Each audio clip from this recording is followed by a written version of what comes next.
Salut, c'est Trado, content de vous retrouver pour la mise à jour de l'indice parisien. Très belle séance aujourd'hui sur les places, sur la place parisienne, mais également partout, puisque le CAC 40 s'adjuge 1,76% à l'origine de cette belle progression. Il y a d'une part le fait que les intervenants saluent la réaction forte de la Banque centrale chinoise qui a décidé d'injecter 176 milliards pour soutenir l'économie et les cours, plus l'interdiction de vendre à découvert, plus l'absence de mauvaises nouvelles finalement en provenance du front épidémique. Les choses suivent leur cours et le développement de candidats au vaccin également. Et en même temps aux États-Unis, eh bien de très bonnes publications, très bien accueillies, notamment celle de Tesla.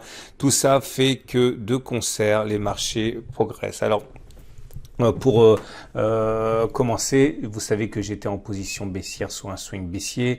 Vous savez que j'ai déjà pris des résultats, des profits partiels. Lorsqu'on a accéléré la baisse, j'avais descendu mon stop loss jusqu'à un niveau de trailing stop qui a été déclenché. Donc je ne suis plus en swing baissier. J'ai pris donc partiellement mes profits. Il demeure que je suis pas vraiment convaincu de la fin de la baisse. Je suis sorti parce que j'étais déclenché par mon trailing stop. Mais ça ne veut pas forcément dire que je ne pense pas que la hausse, que la baisse est terminée. On va voir ça ensemble.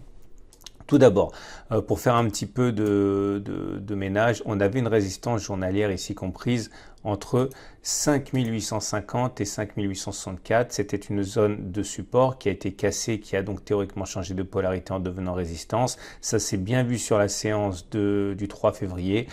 Par contre, sur la séance du 4 février, la résistance a volé en éclats dès l'ouverture et ça a accéléré finalement le phénomène acheteur, puisqu'il y a eu des rachats finalement de positions vendeuses, dont la mienne, ce qui explique que l'accélération haussière a été aussi violente. On a même rebouché le gap des 5916, 5904 et de la même manière, tous ceux qui avaient mis un stop loss au-dessus de cette zone ont été obligés de se racheter, précipitant encore la progression. Alors si on enlève tout ce dont on n'a plus besoin puisque ça a été bafoué par les marchés, on se retrouve maintenant avec ici une nouvelle, c'est un support, c'est pas une résistance, un support journalier à 5798, 5806, puisque c'était la base du rebond.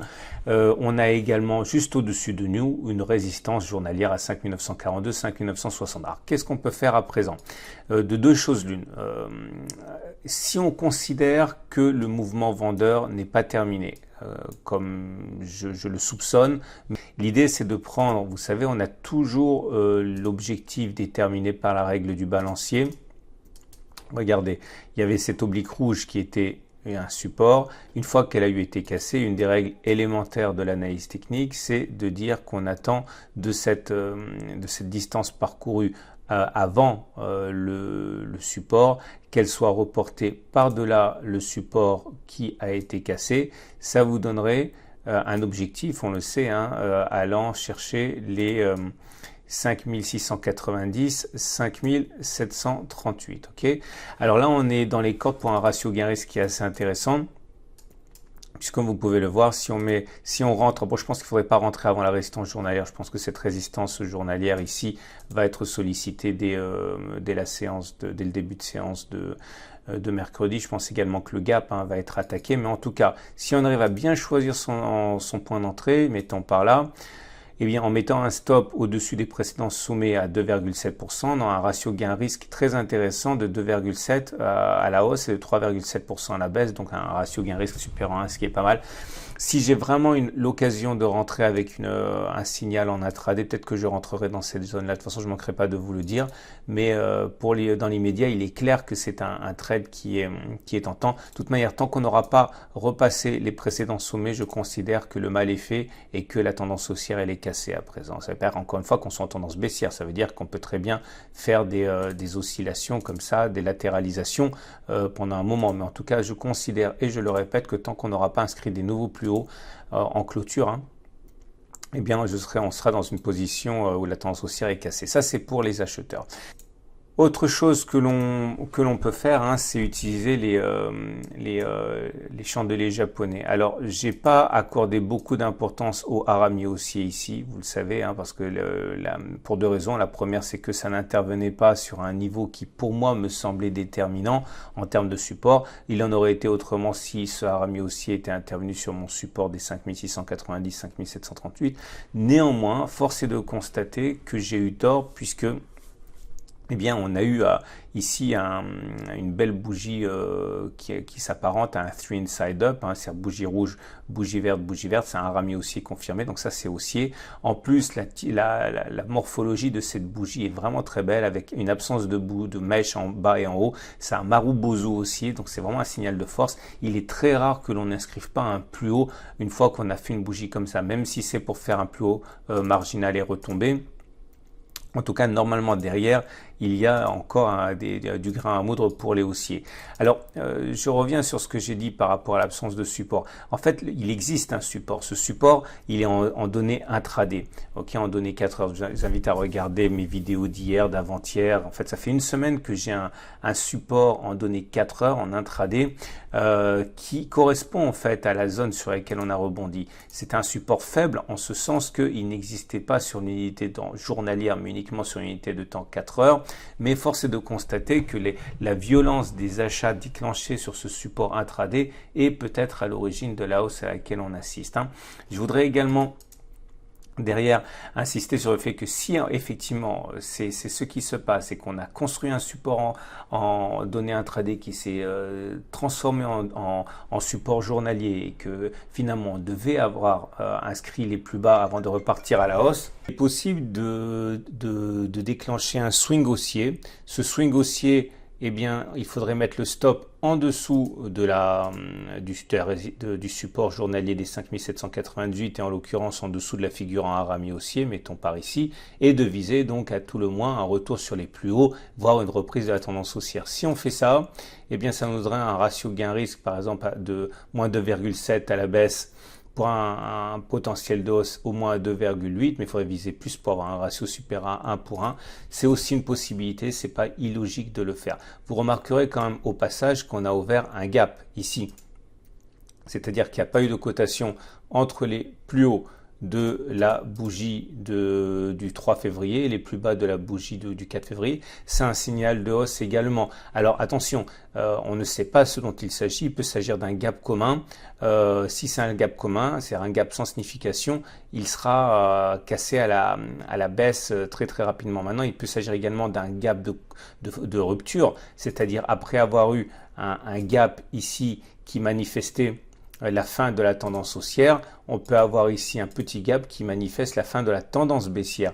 Et en ce sens, un swing haussier aurait du sens. De toute façon, tous les swings ont du sens à partir du moment où on arrive à le légitimer et que le ratio gain-risque il est intéressant. Donc à partir de là, encore une fois, un swing haussier pourrait avoir de la signification. À titre personnel, je préfère plutôt saisir le cas échéant sur un bon signal intraday, un swing baissier qu'un swing haussier, parce que je me méfie vraiment de ce rebond qui apparaît, à mon sens, un petit peu sur un château de sable. Mais voilà, c'est pas parce que je ne suis pas prêt à le saisir que c'est un mauvais trade. Alors, regardez également, ça j'en avais parlé et je vais en reparler encore. On savait que on avait réintégré les bandes de Bollinger, ça je l'avais expliqué sur la séance de lundi. À partir de là, on avait plus d'une chance sur deux d'aller chercher la M7. Bon ben voilà, hein, c'était une des choses qui, j'en avais parlé dans la vidéo d'hier, c'est fait. Maintenant, normalement, on a plus d'une chance sur deux d'aller chercher la M20. Alors le problème, c'est qu'on a vraiment, vous le voyez ici, hein, un cluster de résistance avec beaucoup d'obstacles en face de nous qui nous empêchent d'avoir les coups des franches pour monter. Mais voilà, statistiquement, c'est quelque chose qu'on peut jouer. Mais attention, c'est difficile quand même de parier sur une hausse, en ce sens que même si la hausse se fait, trouver un ratio gain-risque qui est intéressant et qui est logique à partir de là semble difficile, parce que bon, le premier objectif, vous l'avez compris, c'est aller chercher la M20, voilà, par exemple à 0,67%, parce que cette M20 va descendre. Le stop loss, il doit être en dessous d'un niveau pertinent, on va dire au mieux la fermeture du gap ici à moins 1,4% avec le ratio gain-risque qui n'y est pas du tout, hein. Donc c'est pas quelque chose qu'on peut trader à mon sens. Les indicateurs techniques sont en nette amélioration. Vous pouvez le voir, hein, c'est une évidence puisque tous les indicateurs techniques rapides délivrent un signal qui est... attendez. Un signal aussi, hein, puisque vous voyez, le CCI sort de sa zone de surachat. Le stochastique, non, le MACD0 passe au-dessus de son signal également. Et bon, il y a guère que le stochastique qui sont encore dans sa zone de survente, mais on a deux signaux haussiers qui apparaissent. Hein. Bon, c'est pas mal. Il faudrait que la contagion se fasse aux indicateurs techniques lents. Il faudrait que le RSI, vous l'aurez compris, passe au-dessus de 50. C'est presque le cas, mais c'est pas encore le cas. Que le momentum soit positif et que le MACD passe au-dessus de son signal. Pour l'instant, encore une fois, c'est simplement un rebond technique. On n'a pas encore de contagion qui s'est faite aux indicateurs techniques lents qui permettraient de jouer les prolongations. On va terminer avec l'Ichimoku. L'Ichimoku, franchement, je ne peux pas être plus satisfait de cet indicateur. On avait annoncé que la SSB était un support important. Voilà. Alors là, du coup, la séance de lundi et la séance de mardi font sens, hein, puisqu'encore une fois, c'est le support tout simplement le dynamique le plus important, hein, la SSB, à mon avis. Donc à partir de là également, temps de revoir les tendances. On est en tendance neutre parce que globalement on est dans le nuage. La tendance de fond est neutre. On est au-dessus de la Tenkan, mais la Tenkan descend. La Kijun ne monte pas non plus. Donc on va dire que la tendance de court terme est cassée. Il n'y a pas de tendance. La tendance générale de la Kijun est neutre, hein, puisque elle ne descend pas. La Kijun, elle est globalement plate.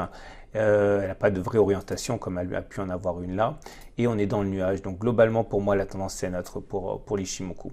Donc vous avez compris, voilà les trades que vous pouvez, à mon avis, dont vous pouvez éventuellement vous inspirer si vous en aviez envie, si vous avez un biais.